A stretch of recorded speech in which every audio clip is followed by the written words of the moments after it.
In America, the Kardashians don't just represent a family. They've become an unstoppable economic phenomenon powered by social media. From Skims bike shorts to Kylie lip kits, their ability to sell through Instagram photos and TikTok campaigns is nothing short of mesmerizing. Every post feels like it's custom designed to whisper, "You need this," straight into the wallets of millions. But let's be honest, is this a celebration of entrepreneurial genius or a perfectly engineered consumer trap? And more importantly, why are we so eager to spend on lives we'll never live? Perhaps it's time to rethink who's really winning in this one-sided game of glamour and dollars. Social media's empire is built on three unshakable pillars: influencers, endless ads, and the addictive convenience of online shopping. Influencers are modern-day royalty, shaping trends with every filtered photo. Meanwhile, ads bombard us relentlessly, turning even a casual scroll into a battlefield for our attention. And then there's the convenience trap. Shopping now means a few swipes, a tap, and voila, your bank account is lighter, and your doorstep is heavier. Is this what we've traded our independence for? A life ruled by instant gratification and endless comparison? America was built on resilience. Can we reclaim that spirit in a world designed to keep us scrolling? Targeted ads might seem harmless, but they're far from innocent. These ads don't just guess what you want, they calculate it, tracking every click, scroll, and pause to serve up products you never knew existed but suddenly can't live without. It's like having a personal shopper who works for the other side. As one sharp observer noted, it's not your phone listening, it's your data being mined. In a world where even our private habits fuel someone else's profit, how do we protect our wallets from becoming a casualty of convenience? Maybe it's time to ask, are we the customers or are we the product? Social media isn't just a platform. It's a mirror reflecting curated perfection that most people will never achieve. Every flawless photo, every luxurious vacation, every perfectly lit meal, it's all designed to make you feel like you're falling behind. People have called it a modern-day torture device, preying on insecurities and pushing impulsive spending to catch up. But here's the twist. Much of it is staged. Rented jets, fake designer bags, and expertly edited smiles. One can't help but wonder, how many of us are sacrificing financial stability for a life that's nothing more than smoke and mirrors? Americans are fighting back against the digital tide. For some, deleting Instagram or Facebook has been a revelation, offering peace and clarity they hadn't experienced in years. As one person said, life became simpler when I stopped scrolling and started living. But not everyone is ready to cut ties completely. The fear of missing out still looms large. Others have found balance, limiting their time online or curating their feeds to avoid ads and toxic comparisons.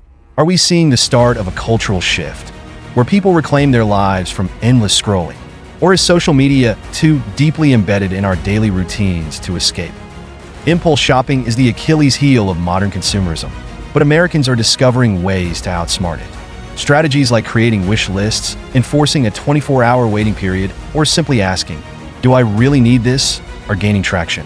One person shared, "If I wait, I usually forget about it. Turns out I never needed it in the first place." These small habits are helping people regain control over their spending in a world screaming, "Buy now, think later." Could patience and mindfulness be the key to breaking the cycle? Or will the endless ads always find a way to lure us back? Once upon a time, shopping meant family trips to the mall or flipping through catalogs on a lazy Sunday afternoon. It wasn't perfect, but it felt human. Far from today's endless scroll through algorithm-driven ads and microtrends. People long for those simpler days, where choices weren't so overwhelming and connection wasn't measured in likes. "I miss board games, pizza nights, and time spent with real people," one person lamented. Have we traded those timeless moments for dopamine hits from a glowing screen? Maybe it's time to ask, can we ever reclaim that simplicity, or is it lost to the digital age? It's a delicious irony. Videos exposing the traps of consumerism are often funded by ads selling more stuff.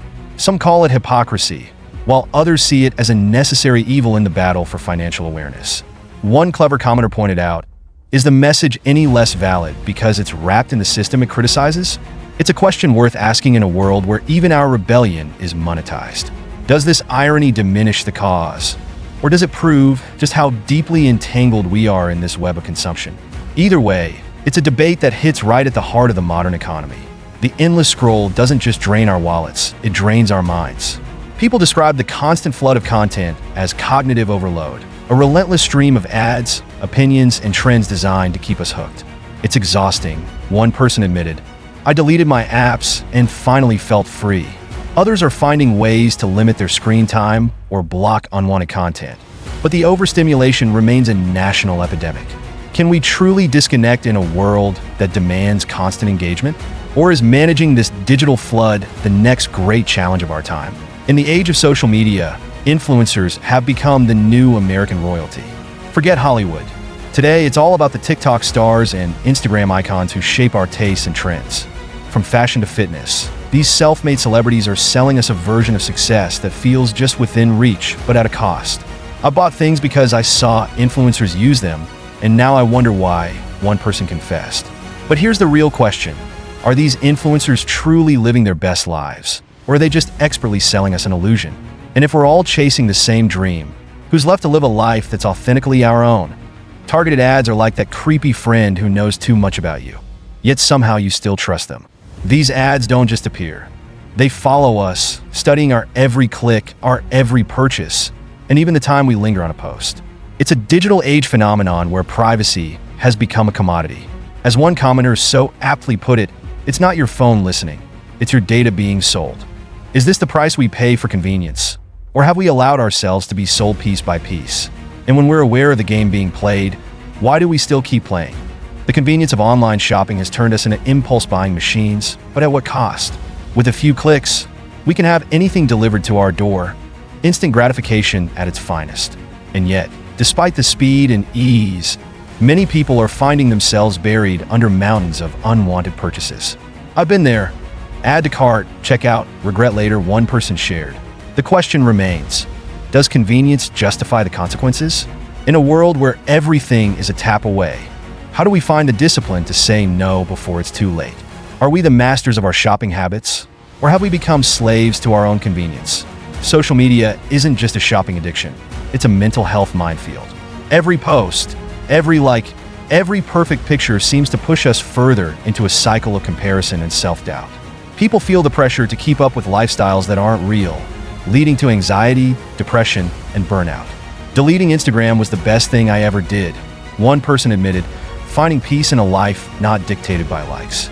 But here's the kicker. Even when we know it's toxic, we can't seem to unplug. So, why do we keep going back for more? Is it FOMO, loneliness, or the illusion of connection? Or maybe we've forgotten how to exist outside the digital echo chamber. In the digital age, small businesses have a unique opportunity to reach a global audience. But that chance often feels overshadowed by the sheer power of tech giants who control the platforms. From Facebook to Instagram, the algorithm is rigged in favor of the big players, making it nearly impossible for small businesses to break through the noise. As one commenter said, "I love supporting small creators, but ads feel like a tidal wave of corporate greed." Can the little guys ever compete in a world where the playing field is so heavily skewed? Or is the American dream of entrepreneurship slowly fading as tech monopolies tighten their grip? It's the American way. Buy now, enjoy forever. Or so we thought. The rise of online shopping has turned instant gratification into a lifestyle, but the reality is far from satisfying. We're more connected than ever before, but we're also more dissatisfied. I bought things I didn't need just because they were on sale. One person confessed, realizing that quick purchases didn't lead to lasting happiness. In a world where every desire is just a click away, are we chasing the wrong kind of happiness? Or has the search for instant pleasure become our greatest source of misery? Social media doesn't just shape what we buy, it shapes who we think we should be. From the glamorized lives of entrepreneurs to the highlight reels of self-made millionaires, it's easy to get lost in the digital version of success. I've watched so many business vlogs, but I never feel ready to start, one person shared. While some find inspiration, others end up paralyzed by the overwhelming pressure to succeed. Is social media motivating us to chase our dreams? Or is it holding us back by setting unrealistic expectations? Can we ever truly separate our real-life ambitions from the fantasy lives we see online?